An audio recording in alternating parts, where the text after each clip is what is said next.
learn about a pre-formatted tag.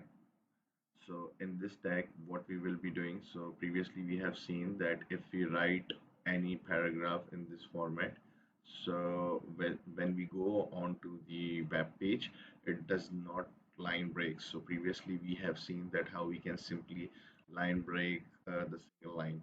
So now, for example, if we want to keep all the spaces and line breaks on web page, what we will do, so we will use the pre-formatted tags. So before moving that, we will just show you that how this is currently showing onto the web page.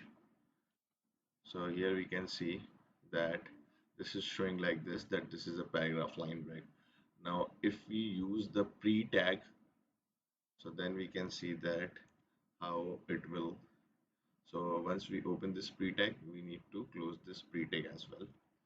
So now I have done this, and now I am trying to save this. So now, for example, if I refresh this, so you can see that this is showing like this is coming on each of the line as we have written on our text document.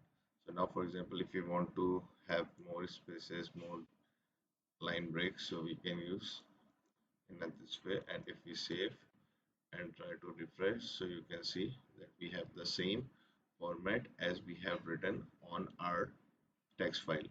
So this is the way you can simply use the pre-tag for the pre-formatted tags, and you do not need to use the line break for each of the line. So thank you for watching. Stay tuned with us for more videos.